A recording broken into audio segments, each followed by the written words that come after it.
Hello everyone, welcome back to my YouTube channel. I hope आप सभी बहुत अच्छे होंगे। आज है नवरात्रों का 8वां दिन। कुछ लोगों के यहाँ कन्या पूजन अष्टमी को होता है, कुछ लोग नवमी को करते हैं। तो मैं तो कल करने वाली हूँ, यानी कि नवमी को। तो आप कमेंट सेक्शन में प्लीज़ ज़रूर बताइएगा कि आप कन्या पूजन कब करने वाले हैं। और इन दिनों में वैसे ही एक इतनी अच्छी एनर्जी फील होती है, बहुत अच्छा लग रहा है। और साथ ही माही भी बहुत ज़्यादा एक्साइटेड है कल के लिए। उसने मुझे बोला है कि मम्मा सबको मैं ही बुला कर लाऊंगी, आप सिर्फ खाना बना देना। बच्चे हर छोटी छोटी बात में खुशी ढूंढ ही लेते हैं, लेकिन हम बड़े ऐसा पता नहीं क्यों नहीं कर पाते हैं। आज मैं सुबह जल्दी उठ गई थी, और वैसे भी आज संडे का दिन था, तो माही की वैसे भी छुट्टी है। तो इसीलिए मैंने सोचा कि जब तक वो सो रही है तब तक मैं अपना टाइम जो है अपनी पढ़ाई में यूज़ कर लूँगी। तो मैं सबसे पहले मैथ्स कर रही थी, क्योंकि मैथ्स पढ़ते हुए नींद नहीं आती है, तो इसीलिए मैंने सबसे पहले मैथ्स को चूज़ किया। तो आज मैं अपना इसका नेक्स्ट टॉपिक कर रही हूँ। इसमें सबसे पहले नोट्स में से मैं पढ़ती हूँ, जितने मैंने नोट्स अच्छे से बनाए हुए हैं।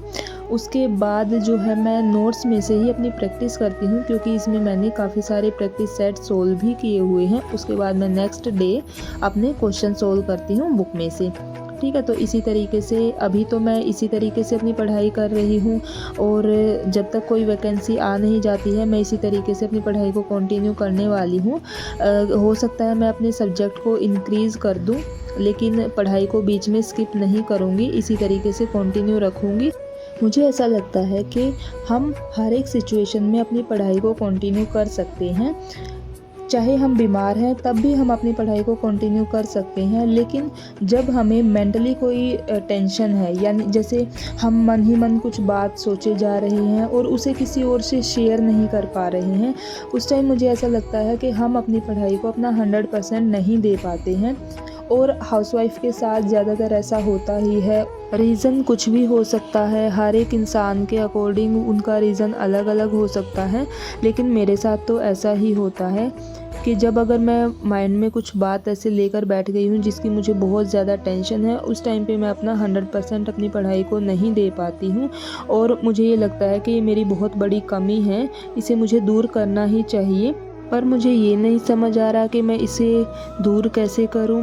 तो फ्रेंड्स, सुबह 7 बजे तक मैंने अपनी पढ़ाई कर ली थी। उसके बाद क्योंकि आज अष्टमी का दिन है, तो लोग कन्या पूजन के लिए कन्या को बुलाने आते हैं, तो इसीलिए मुझे अभी घर का काम करना है और माही को भी रेडी करना है। इसीलिए पहले मैं अपने घर का काम कंप्लीट कर रही थी, और उसके बाद मैं माही को उठा के उसे रेडी करके और भेज दूँगी। और उसके बाद मैं नहा के पूजा करके फिर से अपनी पढ़ाई के लिए बैठ जाऊंगी। अभी सुबह 12 बजने ही वाले हैं, तो इस टाइम तक मैंने ब्रेकफास्ट भी बना दिया था उसके लिए, और मैंने अपना लगभग सारा ही काम कंप्लीट कर दिया था। और अभी मैं कर रही हूँ अपना जीएस का पोर्शन।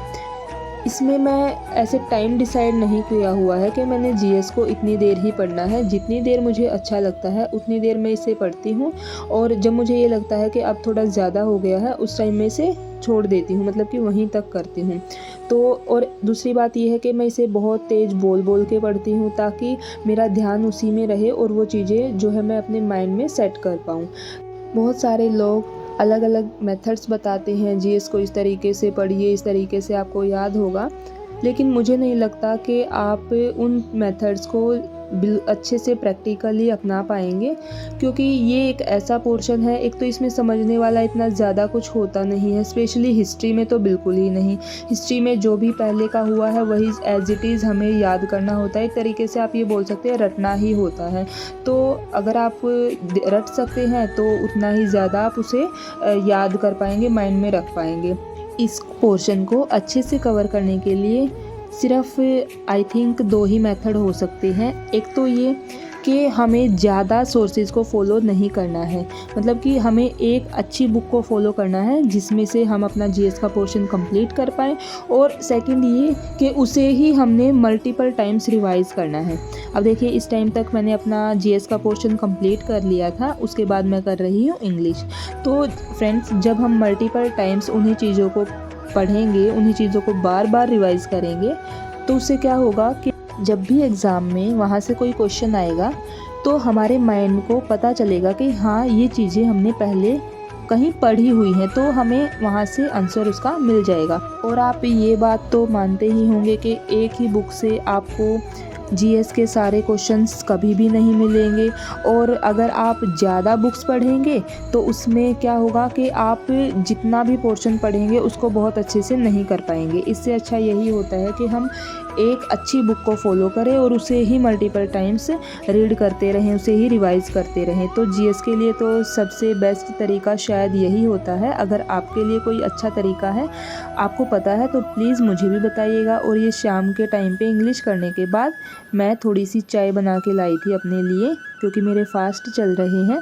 तो इस टाइम पे सिर्फ मैं चाय लेती हूँ और ये इसके साथ कुछ स्नैक्स थे जो कि व्रत में खाने के लिए हैं स्पेशली। ये जो नवरात्रों के दिन हैं ये हमें बहुत कुछ सिखा कर जाते हैं। कंट्रोल करने की पावर आप देखिए, हम नवरात्रों से सबसे बेहतर सीख सकते हैं। और भी बहुत सारी ऐसी बातें हैं जो ये पवित्र दिन हमें सिखा कर जाते हैं। तो आई होप फ्रेंड्स आपके नवरात्रे बहुत अच्छे जा रहे होंगे। इसी के साथ वीडियो को मैं यहीं एंड करती हूँ। अगर वीडियो पसंद आए तो प्लीज़ वीडियो को लाइक करना और चैनल को सब्सक्राइब करना मत भूलिएगा। Thank you.